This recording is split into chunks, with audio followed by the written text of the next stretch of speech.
예레미야서 2장 8절부터 14절 제가 봉독하도록 하겠습니다. 제사장들은 여호와께서 어디 계시냐 말하지 아니하였으며 율법을 다루는 자들은 나를 알지 못하며 관리들도 나에게 반역하며 선지자들은 바알의 이름으로 예언하고 무익한 것들을 따랐느니라. 그러므로 내가 다시 싸우고 너희 자손들과 싸우리니 여호와의 말씀이니라. 너희는 깊딤 섬들에 건너가 보며 게달에도 사람을 보내 이 같은 일이 있었는지 자세히 살펴보라. 어느 나라가 그들의 신들을 신 아닌 것과 바꾼 일이 있느냐. 그러나 나의 백성은 그의 영광을 무익한 것과 바꾸었도다. 너 하늘아 이 일로 말미암아 놀랄지어다. 심히 떨지어다. 두려워할지어다. 여호와의 말씀이니라. 내 백성이 두 가지 악을 행하였으니 곧 그들이 생수의 근원되는 나를 버린 것과 스스로 웅덩이를 판 것인데 그들은 그 물을 가두지 못할 터진 웅덩이니라. 이스라엘이 종이냐 시종이냐 어찌하여 포로가 되었느냐. 우리 주님의 말씀입니다. 주님께 감사드립니다.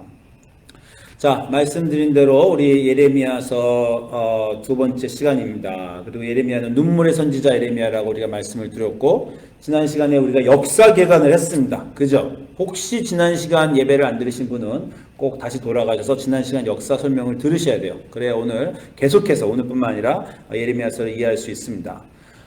예레미야가 눈물의 선지자라고 제가 말씀드린 이유는 두 가지예요. 뭡니까? 나라가 멸망할 때 그 나라가 비극을 다 보면서 예언 활동을 했던 선지자이기 때문에 눈물의 선지자고, 또 하나는 뭐라 그랬습니까? 백성들에게 멸시를 받은 선지자예요. 그 나라가 멸망할 때 나라가 이렇게 국운이 어둡지만 우리가 하나님께 돌아가면 구원받을 것이다. 이렇게 하나님이 우리를 지켜주실 것이다 라고 용기를 북돋아 주지 않고 너희는 반드시 멸망할 것이다. 이 멸망을 피할 길이 없다. 이것이 하나님의 뜻이다 라고 예언함으로써 사람들에게 조롱과 모욕거리가 됐죠.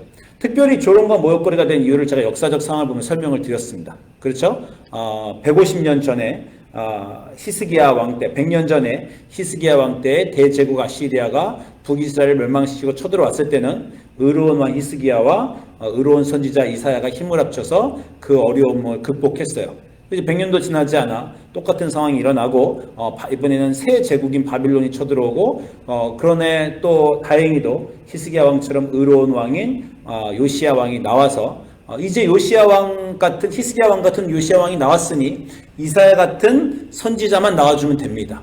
그래서 그때 선지자는 이사야 같은 선지자, 하나님의 회복을 부르짖고 어려운 가운데 용기를 북돋아 줄 수 있는 그런 선지자들을 백성들은 기대하고 있었는데, 그런데 예레미야는 정반대 예언을 했기 때문에 너는 아니다. 너는 하나님의 종이 아니다. 네가 하는 하나님 말들은 다 가짜다. 예레미야가 예언할 때마다 막 사람들이 돌로 던지려고 하든지 죽이려고 하든지 막 우물에 던지든지 저는 반드시 죽일 자다 막 온 백성이 싫어했어요. 그래서 눈물의 선지자라는 것입니다. 그 사람들이 자기네에게 멸망이 오지 않을 거라고 생각한 이유를 제가 몇 가지를 말씀드렸습니다. 한 세 가지로 말씀드릴 수 있어요. 하나님과의 관계.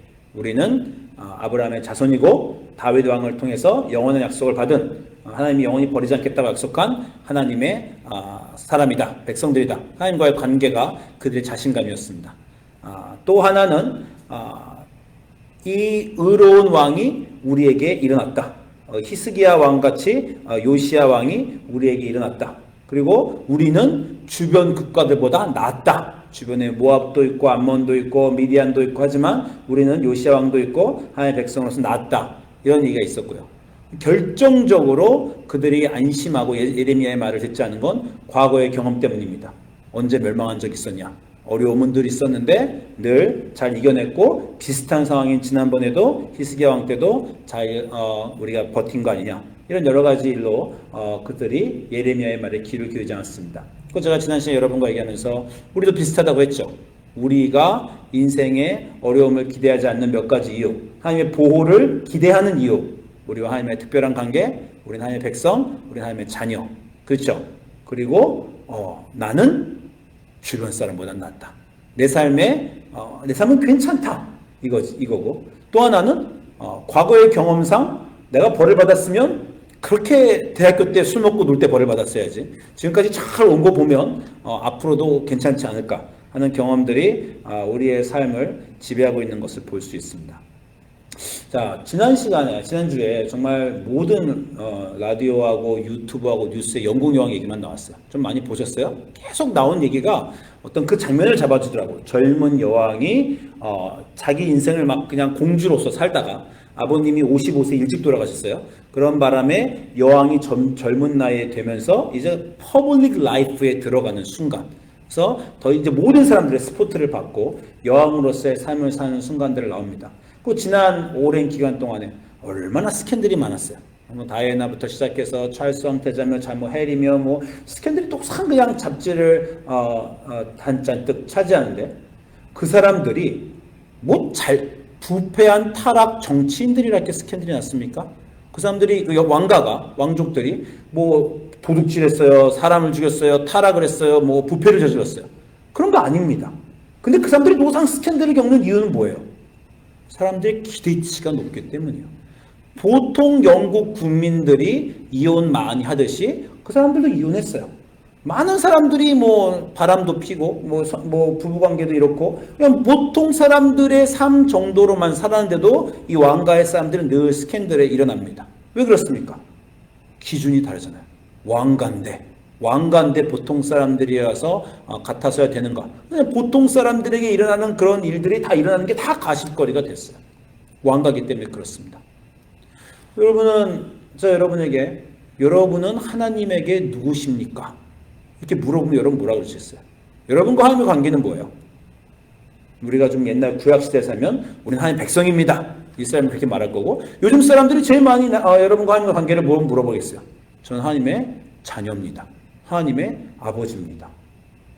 여러분의 비극이에요. 하나님을 아버지로 둬버렸어요. 찰스 황태자가 그냥 일반 가문에 태어났으면 그 사람이 이혼을 했건 뭐 여자를 2명을 사랑했건 그렇게 문제가 안 됐을 겁니다. 하필 엘리자베스 여왕의 아들로 태어나 버려서 왕자의 기준을 전 국민에게 받고 살았다는 겁니다. 여러분이요, 만약에 우리 로스가토스 크릭이 우리 옆집에 흐르는데 뭐 강신 있잖아요. 옛날에 뭐 한강신, 뭐 로스가토스 크릭 신을 믿는 여러분의 신자였으면 여러분의 인생이 이렇게 문제가 안 됐을 겁니다. 로스가토스의 그 개울가를 흐르는 시냇가의 신을 믿는 나. 그래서 그 시냇가는 로스가토스의 집을 딱 짓고 살게 해주는 정직한 도덕을 갖고 있는 사람의 그런 사람들을 축복해주는 그 정도의 지방신과 그 정도의 신자들이었으면 우리 아무 문제 안 됩니다. 지금 우리처럼 사는 게. 우리 보통 사람 잘 살거든. 우리의 문제는 보통 사람으로 잘 산다는 건데 하필이면 하나님의 자녀라는 거예요. 그게 우리 신분이라는 겁니다. 여왕의 아들도 그 정도인데 천지를 지으신 하나님의 아들, 하나님의 딸로서 우리의 기준이 거룩의 기준으로 올라가 버리는 바람에 노상 아마 천사들에게 가십거리가 되는 겁니다. 왜 쟤는 하나님의 자녀됨을 가지고도 저 모양으로 사냐? 우리 웬만큼 사는데 너 하나님의 자녀가 저 정도 되면 어떻게 되겠냐? 우리의 비극과 우리의 기쁨이 같은 겁니다. 하나님의 자녀된 영광, 그 기쁨, 구원의 확신, 그럼에도 불구하고 하나님의 자녀에 대해서 우리의 기준이 높다는 거죠. 자, 예레미야가 사람들에게 아무리 너희가 지금처럼 살면 안 된다고 말해도 사람들이 그 말을 안 들으니까 오늘 구절에서 예레미야가 너희들의 문제점을 내가 얘기해 주마. 그 문제점을 얘기하는 게 오늘 구절입니다. 예레미야 2장. 오늘 예레미야 2장 13절에 하나님이 예레미야를 통해 하는 말이 이거예요. 내 백성은 두 가지 문제가 있다는 거예요. 내 백성이 두 가지 악을 행하였는데 그 악을 내가 너에게 주마. 놀랍게도 그 악이 사람을 살해했거나 뭐 바람을 피웠거나 뭐 타락을 했거나 이런 게 아닙니다. 내 백성의 두 가지 악은요, 생수의 근원되는 나를 버린 것, 그리고 스스로 웅덩이를 판 것, 두 가지입니다. 이 두 가지는 사실 연결되어 있는 거예요. 생수의 근원인 하나님과 떨어진 일, 하나님을 인생의 주인으로 두지 않는 모든 사람들, 하나님과의 관계가 끊어진 사람들은 인간은 반드시 뭔가를 거기에 자기가 의지할 것을 하나님 대신 두죠. 그래서 돈을 의지하든지 뭐 자기의 지위를 의지하든지 다른 것들을 찾는 거죠. 그게 스스로 자기 인생을 고치려고 하는 웅덩이를 파는 겁니다.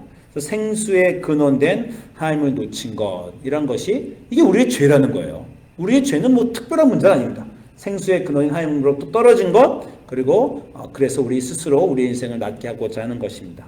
자, 이렇게 딱 요 두 가지만 얘기하면 여러분이 딱 느낌이 안 오실 것 같아서 예레미야가 여러 가지로 얘기합니다. 예레미야 17장에 제가 참 좋아하는 구절이 있어요. 무릇 여호와를 의지하며 여호와를 의뢰하는 그 사람은 복을 받을 것이라. 그는 물가에 심어진 나무가 그 뿌리를 강변에 뻗치고 더위가 올지라도 두려워하지 아니하며 그 잎이 청정하며 가무는 해에도 걱정이 없고 결실이 그치지 아니함 같으니라. 혹시 좋은 교회 주일학교를 다녀서 이 노래로 주일학교 노래를 불러본 사람이 있습니까? 흔들리지 않게 흔들리지 않게 물가에 심어진 나무같이 흔들리지 않게 이런 노래 배워보셨어요? 어렸을 때? 저만 좋은 유치원을 다녔거든요. 예. 저는 어렸을 때 이 노래 너무 좋았어요. 선생님이 흔들리지 않게 흔들리지 않게 물가에 심어진 나무같이. 근데 이 구절이 이 예레미야에 남은 겁니다. 여러분 아까 우리 예배 전에 얘기했지만 이번 주 정말 더웠죠. 잎들이 샌프란시스코 내려갔다 상하수에 문을 탁 여는데 공기가 막 확 뜨거운 게 막 오더라고요. 잠시도 바깥에 못 서 있겠어요. 얼른 집으로 에어컨이 뛰어 들어갔습니다. 그러면서 제가 집 바깥에 에어컨이 안 나오는 곳에 나무들을 봤어요. 얼마나 힘들까. 하루 종일 뜨거운 날씨에 견디느라고 얼마나 힘들까. 그리고 물을 적게 준 잔디밭과 나무들은 잎 끝에부터 바삭바삭 다 말라갑니다. 그렇죠. 나이가 더우면 그런 거예요. 오늘 보세요. 더위가 온다는 거예요. 기독교인의 인생에 더위가 안 오는 게 아니라 가뭄이 안 오는 게 아니라는 겁니다. 우리는 계속 그걸 기도하잖아요. 하나님이 보호하시고 울타리를 쳐주셔서 정말 그린하우스처럼 내 인생에 아무 일도 안 나게. 딴 사람들 인생은 저 사람들은 저렇지만 하나님 있는 나는 그런 일이 안 생기게. 그러나 그렇게 얘기하지 않습니다. 결코 하나님은 그렇게 얘기하지 않고 성경은 그렇게 얘기하지 않아요. 너희도 가뭄이 오고 너희도 더위가 온다. 정말 무서운 더위가 온다는 거예요.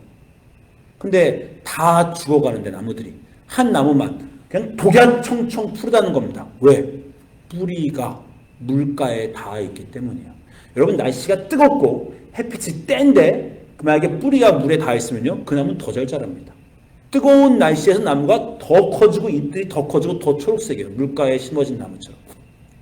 저는 이 노래도 너무 좋아하고 이 이미지가 굉장히 제 머릿속에 강하게 있어요. 여러분도 이 이미지를 좀 있으면 좋겠어요. 뜨거운 날씨 속에 다들 말라가는데 하나 파란 나무. 왜? 뿌리가 넓게 퍼져가서 저기 있는 시냇가에까지 닿았다는 거야.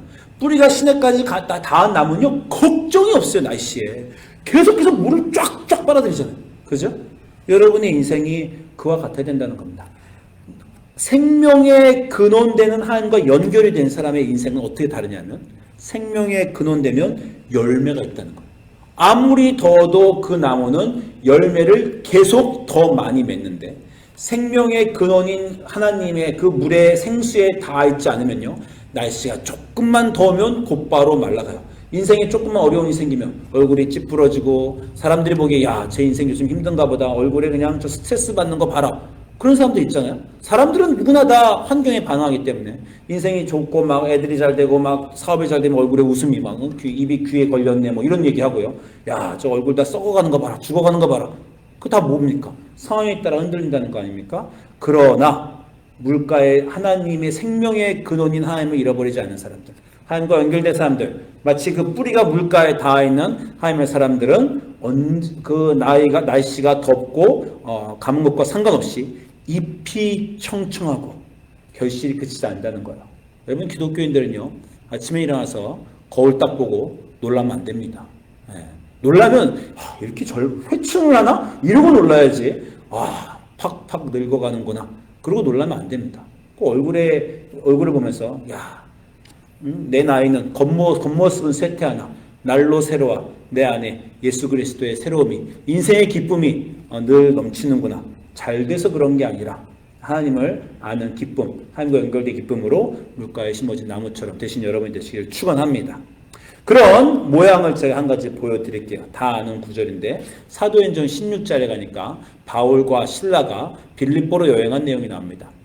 빌립보로 여행을 했는데 거기서 어떤 귀신들 점치는 여종의 귀신을 쫓았다가 동네 사람들의 그 주인의 미움을 사가지고 큰 고초를 겪게 돼요. 사도행전 16장 21절 보니까 무리가 일제히 일어나 고발해서 상관들이 바울과 실라의 옷을 찢었어요. 옷을 찢었다는 건 빨개 벗겨졌다는 겁니다. 빨개 벗겨지고, 여러분 다 영화 보면 빨개 벗겨지고 이렇게 묶여가지고 등에서 채찍을 콱콱 맞아서 매로 많이 침을 당했어요. 얼마나 괴로운 상황입니까? 여러분 손바닥에 맴매 맞아도 힘든데, 우리 우리 중고등학교 때는 빠따를 맞기도 했는데 채찍으로 살이 찢기는 걸 맞았어요. 그리고 나서 많이 맞은 후에 옥에 가뒀습니다. 영어로 보면요, 이너셋, 가장 깊은 동굴의 끝, 아주 어두컴컴하고 습기 있는 곳에 갇혔어요. 간수가 찾고 깊은 옥 이너셋에 차서 발바닥에 그 큰 착고를 찼습니다. 얼마나 육체적으로 괴로운 사람이고, 하나님의 전도, 여기 뭐 놀다가 그냥 나쁜 짓 하다 그런 것도 아니고 전도하면서 귀신 쫓았는데 그런 일을 당했으니 얼마나 억울하겠어요. 그러나 한밤중에 그 어두운 고통, 몸은 아파 죽겠고 따끔따끔거리고 쓰라린 곳에서 바울과 실라가 기도하고 하나님을 찬송했다는 거야. 찬송을 그냥 마음속에 했다는 게 아니라 큰 소리로 찬송을 하는 바람에 근처에 있는 죄수들이 다 들었다는 겁니다. 가물고 뜨거운 햇빛 속에서 푸른 나무 같은 모양이 이런 모양입니다. 인생에 어려움이 있지만, 그러나 그 어려움이 나를 넘어뜨리지 못하고, 그 어려운 가운데 남들은 다 비쩍비쩍 말라가는데 혼자 푸르고 동통한 거. 여러분 팬데믹 동안에 얼마나 힘들었어요. 사람들을 못 만나네, 식당을 못 가네, 집에 갇혀서 숨이 막히네. 그는 이 세상 사람들입니다. 내 안의 기쁨은 하나님과 연결되고, 바깥에 못 나가고 힘들어도 말씀을 읽고 기도 중에 하나님과 연결되고, 그 안에 inner pleasure, 그 안에 기쁨이 샘솟는 사람들은 남들이 다 어려워하는 팬데믹 동안에도 더욱더 기쁘고 더욱더 열매 맺는 겁니다. 바울과 실라는 열매를 맺죠. 이때 어떤 열매를 맺었어요? 이때 기도하고 찬송하니까 천사가 와서 지진이 일어나서 옥문이 깨지고, 옥문이 깨지니까 간수가 와서 자살하려고 그랬어요. 그때 바울과 실라가 그 자리에 있었습니다. 그랬더니 그 간수가 뭐라고 말했어요? 선생들이요, 내가 뭐 어떻게 할꼬? 그랬더니 2000년 동안 기독교의 모든 슬로건 중에 가장 유명한 슬로건이 나오죠. 16장 31절에 주 예수를 믿으라, 너와 내 집이 구원 얻으리라. 그 위대한 선포, 2000년 교회, 모든 한국교회 중앙 앞에 크게 걸려있는 현수막, 주 예수를 믿으라, 너와 내 집이 구원 얻으리라. 어느 상황에서 나왔다고요? 막 전도가 잘 되고 막 교회가 성공하고 막 내 인생이 잘 될 때가 아닙니다. 감옥에 갇혀서 매맞고 그 힘든 와중에 하나님과 연결되어 있는 그런 사람들 찬송하고 기도하면서 그 순간에 주 예수를 믿으라, 너와 내 집이 구원이라는 위대한 것이 나온 거예요. 여러분의 인생이 가장 어렵고 더위가 불 찌듯이 하고 막 정말 미칠 것 같은 그 순간에 생수의 근원인 하나님과 연결되어 있으셔서 그 안에 새로운 힘을 받고, 그러면서 열매 맺으신 여러분의 삶이 되시길 축원합니다. 이스라엘이 벌을 받는 이유는요, 잘못했다가 아니에요. 너희가 사람을 죽였다, 너희가 딴 나라보다 못하가 아니에요. 하나님 백성이면 하나님과 연결되어 이 다 죽어가는 세상에서 그렇게 잎이 청초하고 열매가 있어야 되는데 왜 없니? 그게 죄라는 거예요. 왜 너희 기독교는 그냥 똑같니? 왜 너희 삶에는 기적이 없니? 왜 너는 그냥 일회일비 하면서 세상 사람들과 똑같이 사니? 왜 그것보다 조금 낫니? 그게 죄야 라고 말하는 게 예레미야가 선포하는 말씀입니다. 오늘은요, 이 생명의 근원인 하나님과 연결되는 얘기를 하기 때문에 열매 맺는 얘기를 우리가 좀 많이 할까요? 열매 맺는 얘기를 우리가 보려면요, 또 누가복음 13장을 볼 수 있습니다. 누가복음 13장에 예수님이 이런 비유를 하세요. 비유를 말씀하시되, 한 사람이 포도원에 무화과나무를 심은 것이 있더니, 유명한 비유죠. 와서 그 열매를 구했으나 얻지 못한지라. 포도원직이 이르되, 내가 3년을 와서 이 무화과나무의 열매를 구하되 얻지 못하니 찍어버리라. 어찌 땅만 버리게 하겠느냐. 대답하여 가로되, 주인이여 금년에도 그대로 두소서. 내가 두릅하고 거름을 주리니 이후에 만일 열매가 열면 좋거니와 열매가 열지 않으면 찍어버리소서. 아주 유명한 비유, 여러분이 다 아시죠? 이 비유에, 자, 빨간색으로 여러분이 쳤지만 정말 재밌는 게 있어요. 포도원에 무화과나무를 심었어요. 여러분 알고 계셨어요? 포도원에 포도원에 포도나무를 심어야지. 포도원에 무화과나무를 심고 무화과나무 열매가 없다고 주인이 지금 화를 내는 겁니다. 무슨 말이에요? 이 무화과 나무는요, 열매를 얻지 못했다는 건 두 가지 뜻이 있을 수 있습니다. 이 무화과 나무에 무화과가 하나도 안 열렸다. 열매가 하나도 안 열렸다는 의미도 되고요. 또 하나는요, 무화과에 포도 열매가 열렸다. 이렇게 생각할 수 있습니다. 이 무화과는 지금 포도원에 심어졌어요. 무화과가 헷갈린 거야. 포도원에 심겨져서 포도처럼 자기가 포도인 줄 알고 있어요. 우리 유명한 농담 있지 않습니까? 그 오이가 학교 가서 맨날 친구들이 당근이라 그러니까 집에 와서 엄마한테 엄마 나 저기 뭐라 하죠? 엄마 나 오이야? 그때 엄마가 당근이지. 이렇게 갖고 웃어야 되는데. 그러니까 뭐 자기의 정체성을 모르는 거죠. 무화과 나무가 포도원에 심겨서 포도를 맺었을 수도 있어요. 아니 주인이 무화과 나무에 포도원에 무화과 나무를 심었어요. 그럼 그 주인은 무화과가 어떤 열매를 맺힐 거라고 기대하고 있겠습니까? 주인이 무화과를 포도원에 심으면서 포도원에 심었으니 무화과야 포도 열매를 맺어라 그렇게 했겠어요? 주인은 무화과 나무에게 내가 널 어디 심든지 무화과를 무화과 밭에 심든지 무화과를 사막에 심든지 무화과를 포도원에 심든지 사과밭에 심든지 너는 무화과니 무화과 열매를 맺으라는 거예요. 또 우리는요 이 세상에 살면서 괜찮다고 생각한 이유가 이 세상 사람들의 열매를 맺어서 그런 거예요. 나도 저 사람들만큼 살지. 이 세상 우리 기독교인들도 얼른 그냥 연구요원 여러분 부럽습니까? 솔직히? 네? 여러분 일론 머스크가 부러워요? 이 세상 사람들의 열매에 대해서는 전혀 부러워할 필요가 없어요. 저도 부러워하는 사람이 있고 존경하는 사람이 있어요. 여러분 이 세상 사람들이 부러워하고 존경하는 사람 아무것도 아닙니다. 그 사람들 보면 제 마음속에 물론 제가 뭐 자격지심이 있어서 그럴지 모르지만 아주 성공한 사람들 보면 제 마음속에 무슨 생각이 들어요? 너희가 하나님에 대해서 뭘 알아? 좀 이런 생각이 듭니다. 제가 아는 어떤 분 중에서 가난하고 힘들고 어려워도 하나님에 대해서 알고 있는 분, 그 인생이 뭐 암에 걸리든 힘들든 하나님을 알므로써 그 안에 생명이 있는 분들, 저는 그런 분들 존경합니다. 그리고 그런 분들처럼 되고 싶어요. 기독교인들은 포도원에 있든 무화과는 포도원에 있든 어디에 있든 무화과를 열매를 맺어야 돼요. 근데 자꾸 이 세상에 살면서 이 세상 사람들이 맺는 열매 뭐 나는 애들 잘 키웠네. 다 기독교인들 애들 잘 키웠네. 아니 이 세상 사람들 중에 기독교인이고 불교인이고 애들 잘 안 키우는 사람 있어요? 애들 잘 키우는 거 이 세상 사람들이 다 하는 겁니다. 나는 좋은 아빠네, 좋은 엄마네, 좋은 이웃이네. 그 무화과가 포도원에 가서 포도를 맺으려고 열심히 하고 있는 거하고 똑같습니다. 우리는 하나님의 백성이니까 하나님의 백성의 열매를 맺어야 돼요. 하나님과의 관계로 인해서 아까 말한 그 더운 날씨 속에서도 위대한 기독교의 선포를 하고 내 영혼이 환경에 눌리지 않고 하나님을 향해서 날마다 새롭게 치솟는 하나님과의 관계에서 열매를 맺어야 되는데 자꾸 애매한 열매를 맺으려고 한다는 거예요. 게다가요, 이 무화과 나무는 안전하다고 생각했어요. 왜? 지난 3년 동안 자기의 삶이 무화과를 못 맺었는데도 아직 안 망하더라 이거예요. 그런데 안 망한 이유는 뭡니까? 주인이 기다려준 거죠. 이게 괜찮아서 놔둔 게 아니라 기다려준 겁니다. 지난 3년 동안 기다려봤다라는 거야. 심판이 유예됐다는 겁니다. 아까 제가 말씀드렸지만 이스라엘이 안전하다고 생각한 이유는 뭐예요? 이사야 때도 지난 다윗 때부터 지난 몇백 년 동안 우리는 괜찮았다. 우리가 갑자기 지금 특별히 나빠진 게 아닌데 여태까지 괜찮은데 뭐 예를 들어 내가 지금까지 잘 살다가 최근에 도둑질도 하고 나쁜 일도 많이 했어. 그런 벌 받을까 봐 우리가 걱정할 수도 있죠. 근데 지금 내 삶이 지난 여태까지 산 거하고 크게 다르지 않다. 그럼 우리는 안전하다고 느끼는 거죠. 왜 여태까지 사는 것도 벌 안 받았는데 지금이라고 하면 특별히 나쁜 일이 생기겠냐? 근데 성경은 분명히 얘기합니다. 그날이 온다. 지금 너희가 갑자기 이상해서 그날이 오는 게 아니라 여태까지 기다리고 계셨는데 그날 너희가 변하지 않기 때문에 그날이 온다는 거예요. 3년 동안 기다려봤는데도 계속 열매가 없으니 이제는 더 이상 못 참겠다. 그래서 이제는 찍어버린다가 바로 이 무화과 나무의 비유입니다. 이사야 때 이스라엘 백성이 괜찮느냐? 괜찮지 않았어요.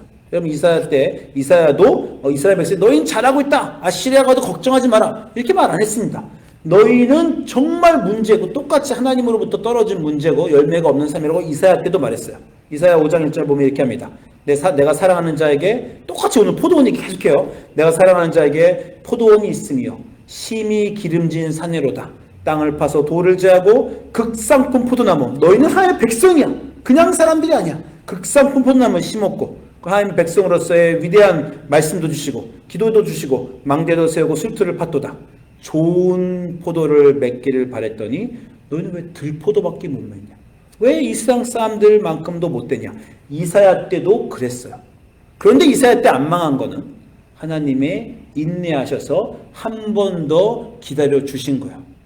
우리가 20대 때 안 망하고 10대 때 안 망하고 30대 40대 때 안 망한 거는 그때 우리가 괜찮아서, 그리고 그때처럼 지금 계속 사니까 괜찮을 것이 아니라 그때는 기다려 주셨다는 겁니다.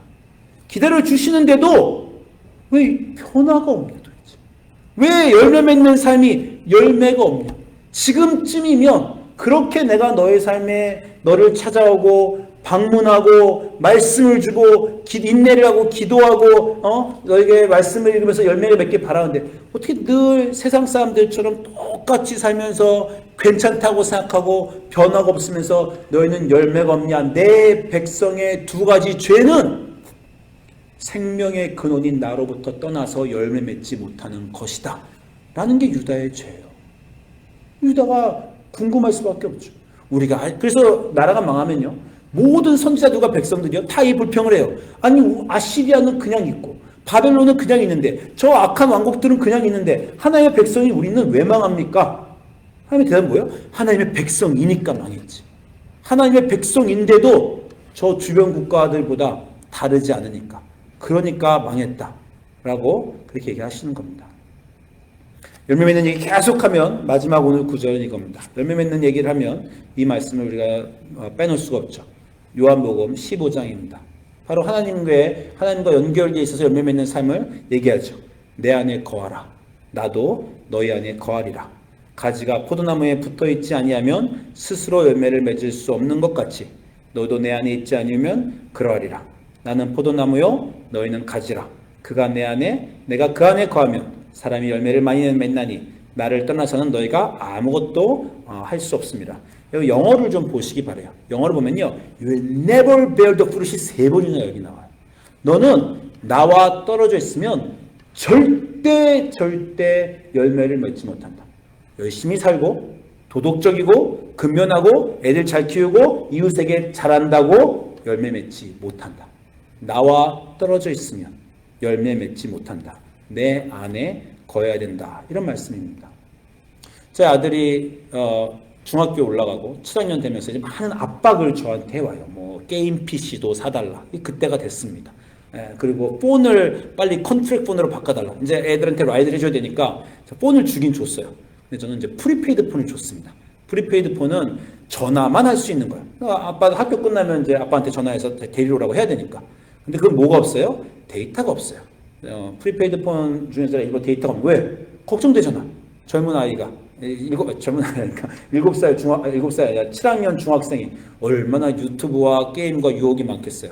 그래서 폰을 주고 나면 거기서 게임하고 놀 것 같으니까 우리가 계속 프리페이드 폰을 이제 붙들고 있습니다. 아들은 이제 매일매일 언제 컨트랙 폰으로 바꿔줄 거야. 누나들은 7학년 때 그 셀폰 가졌는데 나는 왜? 그래서 지금 저희도 버티기가 더 어려워요. 이게 옛날 사고가 있기 때문에.